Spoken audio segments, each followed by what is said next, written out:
그러면 센터장님 지금까지 꽤 오랫동안 이제 ADHD 아동들이나 성인들을 보면서 조금 기억에 남는 아이들이나 혹은 성인들이 있었을까요? 네, 기억에 남는 아이들 많죠. 그러니까 네. 그 중에서도 이제 꼭 꼽으라고 한다면? 네, 뭐 발달도 그렇고 틱도 마찬가지지만 많이 이제 케어를 했던 아이들은 거의 대부분 주의력과 어떤 사회성 또 ADHD적인 소견들을 보였던 친구들인데 2014년도에 내원했던 아이 한참 됐죠. 꽤 됐네요. 네, 꽤 됐죠. 중학교 2학년이었고 집에만 있고요. 학교도 그 친구도 다니지 못하고 있었어요. 네네네. 굉장히 충동적이었고요. 정말 막 엄마한테 칼을 들고 위협을 하거나 그것이 액션이긴 했지만 굉장히 어려운 부분들이 있었어요. 그래서 어머님이 아이를 데리고 와서 이제 운동을 시작했었고 저랑 운동실에서 몸싸움도 되게 많이 했어요. 제 얼굴에 침도 막 뱉고 메트로놈 그 박자 운동 하기 싫다고 던지기도 했고 유리도 막 깨질 뻔하고 그리고 이 친구랑 친해지기 위해서 제가 오전에 그 친구가 이제 근처 살았어요. 센터 근처에. 그래서 근처에 가가지고 집 앞에 가게 되면 그 친구가 오전 11시에 나와요. 아파트 단지에 농구장이 있거든요. 농구를 좀 좋아했었고 운동성은 뭐 저하돼 있으니까 잘 못하지만 그나마 몸을 움직이는 거에 농구에 대한 관심은 좀 있었어요. 제가 농구를 굉장히 잘하고 좋아하거든요. 그래서 농구공을 가지고 일주일에 2번씩 가가지고 같이 농구도 하고 물도 마시고 그래서 그 아이 특성을 좀 고려하는 데 있어서 많은 이제 활동을 통해서 도움 많이 받았고 한 2년 정도 운동했었어요.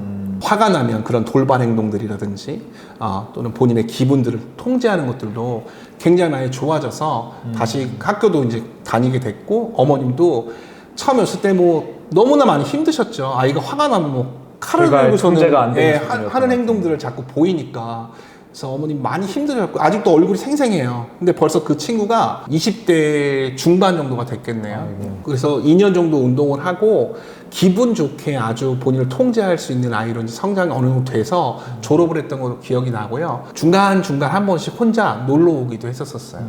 근데 그 친구 많이 기억에 남고요. 중학교 그런 친구가 만약에 이제 그 상태로 계속 자라났다라고 하게 되면 약물의 도움이나 뭐 이런 것들의 도움을 받아서 일시적으로 그런 부분들의 통제는 가능했겠지만 성인이 돼서 그냥 집에만 있으면서 부모님들의 통제가 안 되고 만약 그런 것들이 계속적으로 심해지게 되면 사실 대부분 선택하는 옵션은 정신병원이나 이제 기관에 보낼 수밖에 없는 그런 상황이 오잖아요. 그래서 저도 그런 아이들을 굉장히 많이 봤고 근데 이제 그렇게 좋아져서 뭔가 본인이 통제가 되고 성인으로서 사회에 적응을 하면서 살아갈 수 있다는 게 사실 굉장히 중요한 것 같아요. 그렇죠. 그러니까 항상 말씀드리지만 어떤 것들을 특출나게 하는 것들을 원하는 게 아니라 남들한테 이제 피해를 주는 행동들이 없어야 되고 사회적 이슈가 너무나 많고요. 자꾸 본인의 어떤 감정을 추스리지 못해서 나오는 그러한 무분별한 행동들 이것이 다는 아닌데 그런 행동들 때문에 이 아이와 이 성인들은 굉장히 큰 문제를 보이는 것처럼 느껴지기도 하니까 그냥 사회 속에서 같이 어우러져서 잘 지내는 것들의 목표를 이제 잡는 거죠. 그리고 언어 억제가 되게 심하게 안 됐던 여자아이가 있어요. 그 아이는 좀 멀리서 왔었던 아이인데 욕을 막 하나요? 아니 욕을 하지는 않고요. 그러니까 상대방의 마음을 전혀 고려하지 않는 거죠. 약간 눈치 없는 아이군요. 그렇죠. 저는 이제 상처를 뭐 받지는 않죠. 뭐 수도 없는 얘기를 들었기 때문에 이제 아직도 기억나는 게 우리가 이제 코로나 때 시기였는데 마스크를 쓰고서 이제 초진 때 검사를 하고 있었어요. 근데 오늘 뭐 이제 검사하기 전에 얘기도 하고 검사하면서 중간중간 아이 긴장 풀기 위해서 이제 얘기도 하는데 제가 이제 질문했죠. 얘가 어떤 반응을 하는지. 그래서 선생님 오늘 얼굴 보고 이런 거 검사하니까 어때? 재밌니? 물어봤더니 이 친구가 뭐라 하냐면 마스크 사이로 삐져나온 볼살이 어쩌고 저쩌고 하면서 제 그 이제 겉모습에 대한 어떤 그냥 굉장히 직설적으로 얘기하면서 남의 저도 알고 있어요. 마스크 사이로 볼살이 삐져나온 것 저도 알고 있는데 다 그렇잖아요. 마스크 사이로 볼살이 삐져나온 거 봤을 때는 얼굴에 살이 많을 것 같고요. 뭐 오늘 만나 뵀지만 뭐 저는 감흥이 없어요. 뭐 이런 식으로 이 아이의 특성이 이제 그러한 거고 근데 그 친구가요 저하고만 수업을 했었어요. 2시 타임 때. 왜냐면 조금 이제 이 아이를 저는 이해해 주려고 노력을 했고 그런 얘기를 한다 하더라도 이 아이의 반응을 살핀 거고 또 이 아이가 어떤 생각을 하고 있는지 계속 묻고 하다 보니까 수업 시간 때 어느 순간 저한테 신뢰감을 갖고 이제 다가와요. 그래서 저한테 항상 했던 얘기가 선생님 마스크 벗은 얼굴 보고 싶어요. 마스크 벗은 얼굴 보고 싶어요. 이렇게 했고 그때는 이제 마스크를 벗을 수 있는 상황이 아니어서 네, 결국 그 친구는 네. 마스크를 벗는 모습을 보지 않고 가긴 했지만 제가 중간에 두세 번 정도 이제 뭐 하다가 보면 이제 잠깐 보이면 그거에 대해 관심을 되게 많이 가졌고 선생님 만나서 너무 좋았고요. 1년 6개월 정도 운동했거든요. 많이 좋았고요. 좀 감사했고요. 이런 얘기를 하고 갔어요. 그리고 그 어머님도 네. 일산에서 오셨었거든요. 근데 처음에는 뭐 이거저거 다 이제 해보시고서는 여러 가지로 진단받고 오셨지만 아이의 어떤 그런 언어 억제가 되는 부분들 그리고 사람들과의 어떤 소통에서 매끄러워짐들을 좀 많이 느끼시고 굉장히 많이 좋아하시고 좀 만족하셨던 부분들로 기억이 나고 그리고 초등학교 1학년의 남자아이도 기억이 나요. 이름도 아직 생생한데 부모님 두 분 다 교사셨어요. 네네. 초등학교 교사였고 아빠는 더군다나 체육 선생님이셨어요. 아. 네. 근데 이제 우리 센터에 내원하는 아이들 중에 부모님 교사신 분들 굉장히 많으시는데 네. 이 아버님은 되게 권위적이지 않으셨고요. 뭐 사설기관 원장한테 그래도 이런 부분들을 굉장히 좀 많이 들어주시려고 했었고 신뢰를 많이 보여주셨는데 저한테 이런 얘기를 하셨어요. 초진 때 아이가 너무 방방 뜨고 뭐 통제가 안 돼요. 막 바닥 기어다니고 있고 처음에 얼마나 힘드셨겠어요. 네. 근데 아버님이 저한테 하시는 얘기가 내가 다른 좀 담임생활 하면서 다 많은 아이들을 봐왔고 많은 아이들을 케어를 하고 이 아이가 잘 성장할 수 있게끔 내가 많이 봐줬지만 내 아이를 내가 체육 선생님인데 통제를 잘 못하겠다. 처음엔 그것이 자존심도 상하고 이게 어떤 일인가 나 스스로도 이해를 못했지만 지금은 내가 해야 될 부분들보다 다른 또 전문 지도자들한테 내 아이를 맡기는 것도 하나의 방법이겠구나 해서 내원하셨고 그 친구도 1년 정도 운동하고요. 바닥을 기어다니거나 또는 공 운동하다 공을 떨어뜨리면 꼭 뛰어가서 무릎 슬라이딩을 해서 공을 잡아왔어요. 그러니까 행동 자체가 굉장히 과장돼 있는 거죠. 네. 항상 다쳐요. 골절도 많이 일어나고요. 왜? 부주의한 거예요. 부딪힘이 많기 때문에 멍자국도 많고요. 근데 그 부분들, 골절, 삐는 것들이 많이 없어요. 손도 맨날 깁스, 반깁스 뭐 이런 부분들이 없어지고 근처에 두고 잘 찾고 본인을 좀 더 억제할 수 있는 부분들 많이 좋아져서 어머니 아버님 굉장히 많이 만족하셨죠. 거의 리듬 타이밍성을 주면 거의 100% 가까이 빠른 쪽으로만 치우쳤던 친구죠. 그래서 그러한 변화들 보면 확실히 일정한 리듬에 본인을 통제하는 이 리듬 타이밍성 운동과 안구의 움직임들의 어떤 운동 협응들은 본인을 억제하고 통제하는 데 있어서 굉장히 중요한 역할들을 한다는 것을 다시 한번 느끼는 거죠. 네, 맞습니다. 그래서 ADHD에 대한 여러 가지 대안 치료들이 있는데 약물을 제외하고요. 그 중에서도 보게 되면 아까 언급하신 뭐 뉴로피드백이라든가 그리고 여러 가지 치료들이 있는데 그 중에 보면 제일 1순위를 차지하는 게 사실 운동이긴 하거든요. 네. 그 운동을 하고 신체 활동하는 것만으로도 많은 효과를 볼 수 있다라고 얘기하는데 그런 운동들이 이제 집에서 규칙적으로 이루어지고 계획적으로 이루어져도 ADHD 정도가 심하거나 뭔가 뇌 발달이 많이 지연된 친구들 같은 경우에는 지금 센터에서 하시는 것처럼 이제 계획적이고 좀 뭔가 체계적인 운동들이 훨씬 더 이제 도움이 많이 될 수 있다라고 하는 거죠. 그렇죠. 그러니까 아이들의 어떤 몸의 움직임에 따른 리듬 조절들이 중요한 요소가 돼요. 검사 시에도 그렇고 아이를 뇌훈련을 시킬 때 트레이닝 할 때도 그렇고 어떤 박자를 주어서 통제를 시킬 것이냐 급한 친구들은 느린 박자를 통해서 계속 그 시간을 머무를 수 있는 작업들이 반복적으로 들어가는 것이 제 경험상이 중요하다고 보여지는 거죠. 그러면 단편적인 ADHD의 주의력이라든가 과잉성뿐만 아니라 ADHD가 또래에 비해서 한 2, 3년 정도 늦은 전두엽의 발달을 굉장히 구체적으로 그리고 다양한 부분에서 이제 확인을 한 후에 거기에 대한 여러 가지 케어 프로그램들을 진행하고 계신 것으로 보이는데요. 밸런스 부분에서 특히나 주안적으로 ADHD 아동들의 어떤 케어에 있어서 중점적으로 주시는 부분들이 있을까요?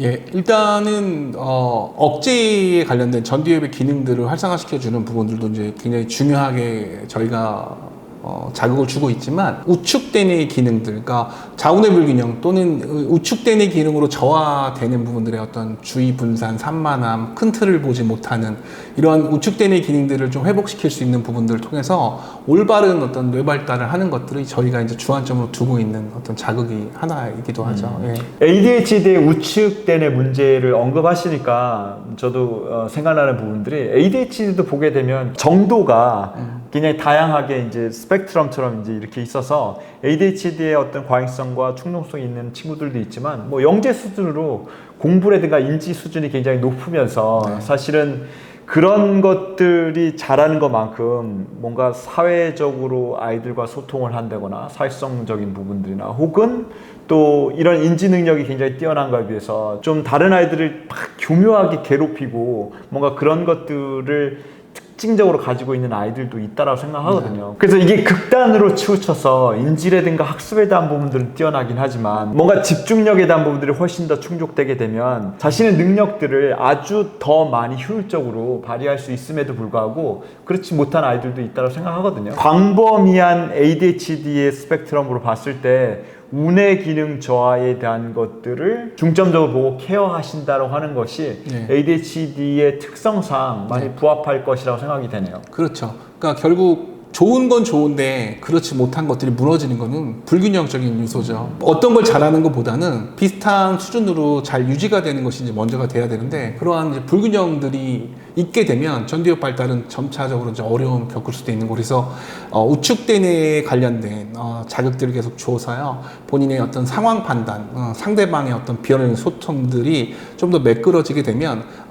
인지 발달에서 좋았던 부분들이 그러한 부분들까지 다 안정이 되게 되면 이 아이가 가지고 있는 기능을 다 쓸 수 있다라고 이제 보게 되는 거죠. 그래서 그러한 부분들이 잘 매칭이 될 수 있도록 이런 좌우 대뇌의 어떤 폭들의 불균형들을 계속 맞춰주는 것이 밸런스풀에서 계속 진행해왔던 자극이기도 하죠. 네, 그게 다른 센터들과 좀 구별되는 부분들인 것 그렇죠. 같아요. 네, 그냥 잔해의 어떤 국한되어 있는 치료가 아니라 전반적인 우측대뇌도 활성화시켜줄 수 있는 부분들이 많이 필요한 거죠. 그리고 ADHD 아동들이나 성인들과 관련돼서 뭐 본인이나 보호자분들이 특별히 집에서 주의해야 할 사항들이 있을까요?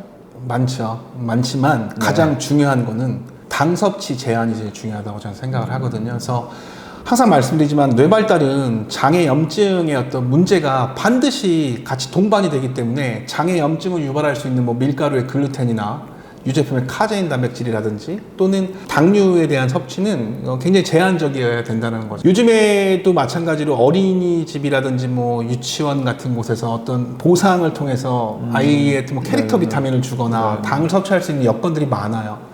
근데 저도 뭐 아이들 키우는 아빠지만 제가 퇴근해서 집에 들어갔을 때 둘째 아이가 저한테 반응하는 행동을 보면 오늘 어떤 음식을 먹었구나, 오늘 당 섭취가 굉장히 많았구나라고 좀 느껴지기도 그렇게 하거든요. 티가 날 정도로? 예, 네. 그래서 뭐 초콜릿이라든지 뭐 우리가 흔히 얘기하는 뭐 사탕들, 당류, 다당류 제품들을 이제 섭취를 하게 되면 벌써부터 몸이 붕붕 떠 있는 게 느껴지고요. 그리고 센터에 예전에 내원해서 오는 친구들도 입에서 단내가 굉장히 많이 나고요. 억제가 안 되는 친구들은 웃음도 이제 원래도 많았지만 운동 시에 그런 음식 섭취를 하게 되면 굉장히 많이 좀 올라와 있는 상태가 유지가 돼요. 그래서 가정에서 일관된 훈육들 뭐 이 부분들도 이제 중요하지만 집에서 먹는 것들, 엄마 아빠가 할 수 있는 부분에서는요, 이러한 당류, 아이가 과항분될 수 있는 이런 음식들의 섭취들, 장애염증을 유발할 수 있는 어떤 식품들을 제한하는 것이 가장 중요하다고 저는 생각을 합니다. 그럼 가공식품을 되도록이면 제한하는 게 가장 항상 말씀드리지만 100이라는 건 없지만 아이 둘을 키워보니 100% 제한? 이건 사실 많이 힘들죠. 가급적이면 제한을 둬야 된다는 거죠. 그래서 그러한 부분들 먹일 거 다 먹이시고 흥분할 수 있는 요소들 뭐 이런 부분들 다 노출시키면서 내 아이가 통제되길 바란다는 것은 사실 욕심이라고 저는 생각을 해요.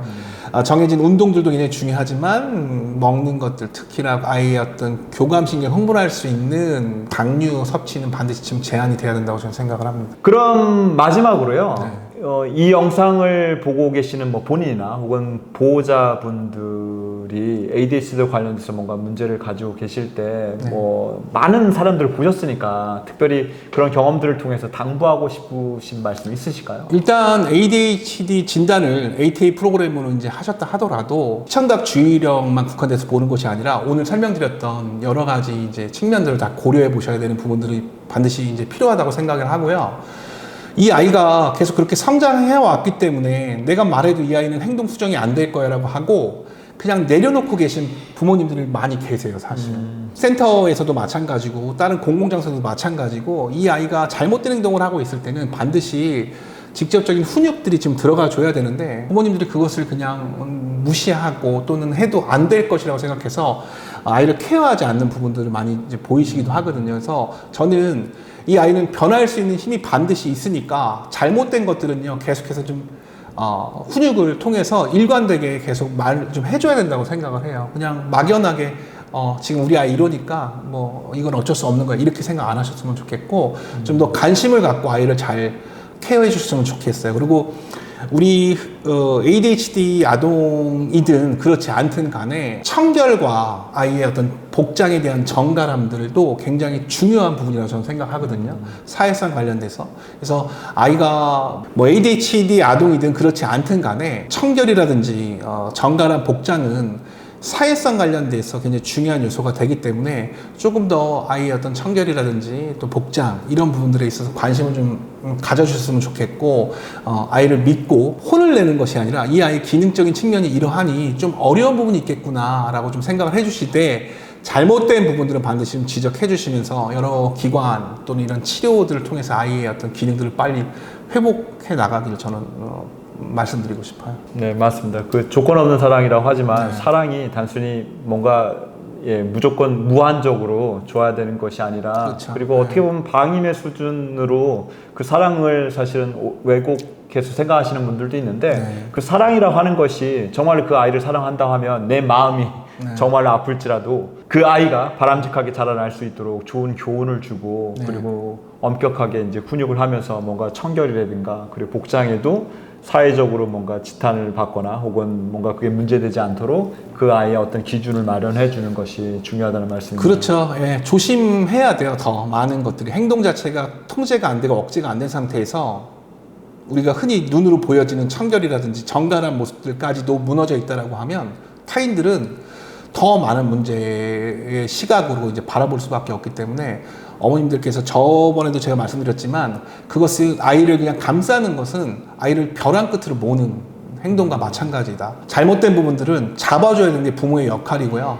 계속해서 관심과 사랑 이런 부분을 통해서 아이를 계속 케어해 주셔야 된다고 저는 생각을 해요. 좋은 말씀입니다. 네. 그럼 오늘 긴 시간 동안 영상을 시청해 주신 많은 분들께 감사드리고요. 특히나 ADHD와 관련해서 몇몇 사례 아동들이나 그리고 ADHD를 바라볼 때 어떤 부분들을 좀 더 중요하게 봐야 되는지 진단과 그리고 치료의 긴 여정에서 중요한 말씀을 해주신 밸런스 브레인 부천 강동 센터장님께 깊이 감사드리면서 이 시간을 마무리하도록 하겠습니다. 감사합니다. 감사합니다.